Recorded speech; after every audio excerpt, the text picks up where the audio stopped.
ಇಡೀ ರಾಜ್ಯದ ಗಮನ ಸೆಳೀತಾ ಇದ್ದಂತಹ ಕಾವೇರಿ ನೀರು ಹಂಚಿಕೆ ಕುರಿತಾದಂತಹ ಸರ್ವಪಕ್ಷ ಸಭೆ ಯಶಸ್ವಿಯಾಗಿ ಮುಕ್ತಾಯಗೊಂಡಿದೆ.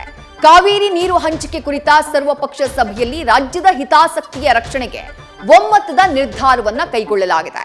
ರೈತರ ಹಿತ ಕಾಯೋಕೆ ಸರ್ಕಾರ ಬದ್ಧ ಆಗಿದ್ದು, ಕುಡಿಯುವ ನೀರಿಗೆ ಮೊದಲ ಆದ್ಯತೆಯನ್ನ ನೀಡಿ ಕಾನೂನು ಹೋರಾಟವನ್ನ ಜಾಗರೂಕತೆಯಿಂದ ಮುಂದುವರಿಸೋಕೆ ಎಲ್ಲಾ ಪಕ್ಷಗಳು ಸಮ್ಮತಿಯನ್ನ ಕೊಟ್ಟಿವೆ.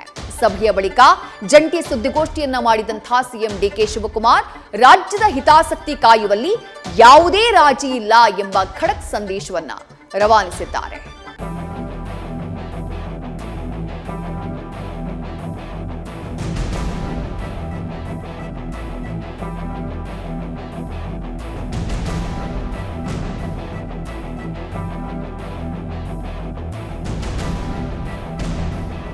ಕಾವೇರಿ ಕನ್ನಡ ನಾಡಿನ ಜೀವನಾಡಿ. ಅವಳು ಕನ್ನಡಿಗರ ಅಸ್ಮಿತೆ, ಕನ್ನಡಿಗರ ಸಂಸ್ಕೃತಿ, ಭಾವನಾತ್ಮಕ ಬೆಸುಗೆ. ಕೋಟಿ ಕೋಟಿ ಜನರ ಒಡಲ ದಾಹ ನೀಗಿಸೋ ದೈವೀ ಸ್ವರೂಪಿಣಿ. ರಕ್ತದ ಕಣಕಣದಲ್ಲೂ ಹರಿತಾ ಇರೋ ಜೀವದ ಉಸಿರು. ಲಕ್ಷಾಂತರ ಎಕರೆ ಭೂಮಿಗೆ ಅನ್ನ ನೀಡುವ ಅನ್ನಪೂರ್ಣೆ. ಸಿಲಿಕಾನ್ ಸಿಟಿ ಪಾಲಿಗೆ ಭಾಗೀರಥಿ. ಅವಳಿಲ್ಲದೆ ಇದ್ರೆ ಬದುಕೇ ಬರಡು. ಇದೇ ಕಾವೇರಿಗಾಗಿ ಇಡೀ ಕರ್ನಾಟಕ ಒಂದಾಗಿದೆ. ಕಾವೇರಿ ನಮ್ಮದು ಎಂಬ ಘೋಷವಾಕ್ಯ ಮೊಳಗಿದೆ.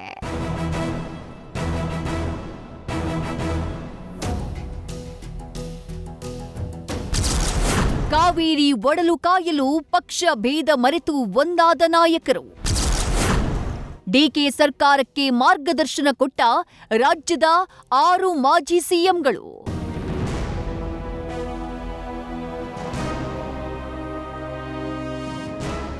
ಕಾವೇರಿ ಜಲವಿವಾದ ಈಗ ಮತ್ತೆ ತಾರಕಕ್ಕೇರಿದೆ.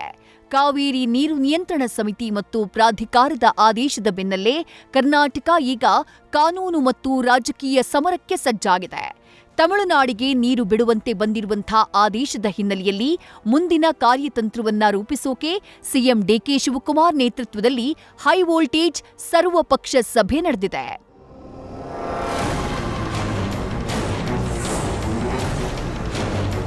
ತಮಿಳುನಾಡಿಗೆ ಕಾವೇರಿ ನೀರು ಹರಿಸಲೇಬೇಕು ಅಂತ ಕಾವೇರಿ ಜಲ ನಿಯಂತ್ರಣ ಸಮಿತಿ ಮತ್ತು ಪ್ರಾಧಿಕಾರ ಜಬರ್ದಸ್ತಿ ಆದೇಶದ ಬೆನ್ನಲ್ಲೇ ಇಡೀ ಕರ್ನಾಟಕ ಈಗ ಒಟ್ಟಾಗಿ ಸಿಡಿದೆದ್ದಿದೆ.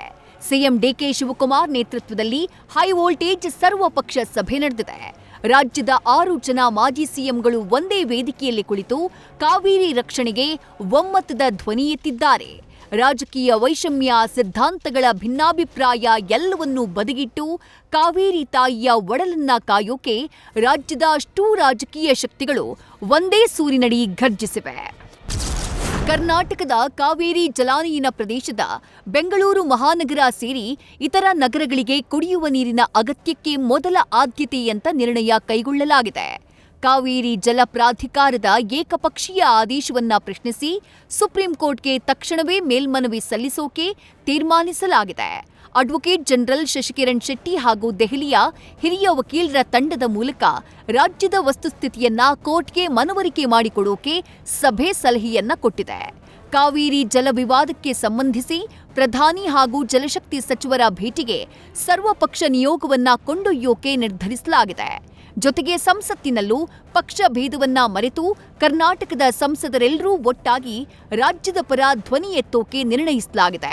ಕಾವೇರಿ ಜಲ ವಿವಾದಕ್ಕೆ ಶಾಶ್ವತ ಪರಿಹಾರವನ್ನ ಕಂಡುಕೊಳ್ಳೋಕೆ ಮೇಕೆದಾಟು ಸಮತೋಲನ ಜಲಾಶಯ ಯೋಜನೆ ಅತ್ಯಗತ್ಯ ಅಂತ ಸಭೆಯಲ್ಲಿ ನಿರ್ಣಯ ಪಾಸ್ ಮಾಡಲಾಗಿದೆ.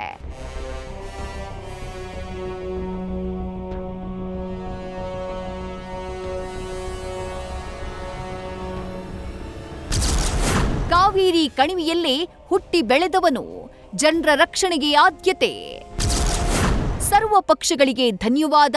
ಪ್ರಧಾನಿ ಭೇಟಿಗೆ ಸಿಎಂ ಡಿಕೆಶಿ ಮನವಿ. ಸಭೆಯ ಬಳಿಕ ಮಾತನಾಡಿದ ಸಿಎಂ ಡಿಕೆ ಶಿವಕುಮಾರ್, ರಾಜ್ಯದ ಜನರ ಹಾಗೂ ರೈತರ ರಕ್ಷಣೆಗೆ ನಮ್ಮ ಸರ್ಕಾರ ಬದ್ಧವಾಗಿದೆ. ಜನರಿಗೆ ಯಾವುದೇ ಅನುಮಾನ ಬೇಡ ಅಂತ ಭರವಸೆ ಕೊಟ್ಟರು.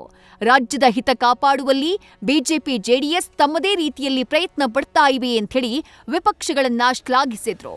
ಇದೇ ವೇಳೆ ಪ್ರಕೃತಿ ಮತ್ತು ಸರ್ಕಾರ ನಿಮ್ಮ ಪರ ಇದ್ದು ಬಂದ್ ಕೈ ಬಿಡುವಂತೆ ಸಿಎಂ ಮನವಿ ಮಾಡಿದ್ರು.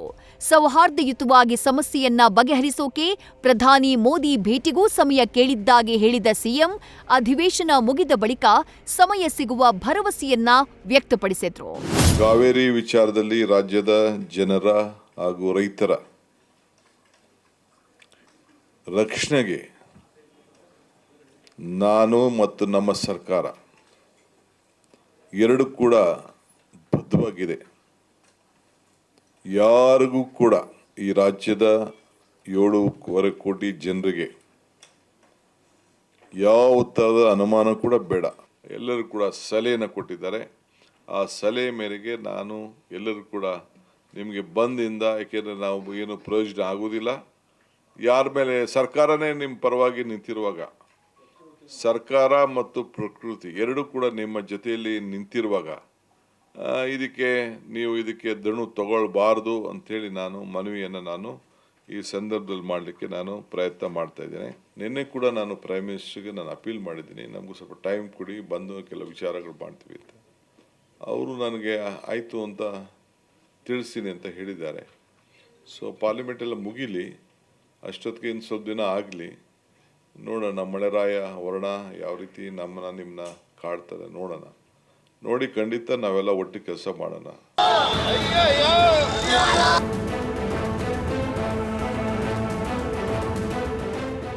ಆರೋಗ್ಯದ ಸಮಸ್ಯೆಯಿಂದಾಗಿ ಮಾಜಿ ಪ್ರಧಾನಿ ದೇವೇಗೌಡರು ಸಭೆಗೆ ಬಾರದೇ ಇದ್ರೂ ಪತ್ರದ ಮೂಲಕ ಸರ್ಕಾರದ ಕಾನೂನು ಹೋರಾಟಕ್ಕೆ ತಮ್ಮ ಸಂಪೂರ್ಣ ಬೆಂಬಲ ಘೋಷಿಸಿದ್ದಾರೆ. ಮತ್ತೊಂದೆಡೆ ಕಾವೇರಿ ಜಲಾನಯನ ಪ್ರದೇಶದಲ್ಲಿ ವರುಣ ಕೃಪೆ ತೋರಿದ್ದು ಕಬಿನಿ ಜಲಾಶಯಕ್ಕೆ ಭಾರೀ ಪ್ರಮಾಣದಲ್ಲಿ ನೀರು ಹರಿದು ಬರ್ತಾ ಇರೋದು ರಾಜ್ಯಕ್ಕೆ ಸದ್ಯದ ಮಟ್ಟಿಗೆ ನಿರಾಳತೆಯನ್ನ ತಂದಿದೆ. ಆದರೆ ಕಾನೂನು ಹೋರಾಟ ಮತ್ತು ಕನ್ನಡಿಗರ ಅಸ್ಮಿತೆಯ ಹೋರಾಟ ಅಂತ ಬಂದ್ರೆ ನಾವೆಲ್ಲರೂ ಒಂದೇ ಎಂಬ ಏಕಧ್ವನಿ ಕೇಳಿಸಿದೆ. Harish Kakol, political bureau, news first. News first ನಿರ್ಭೀತಿಯಿಂದ ನಿಮ್ಮ ಪರವಾಗಿ.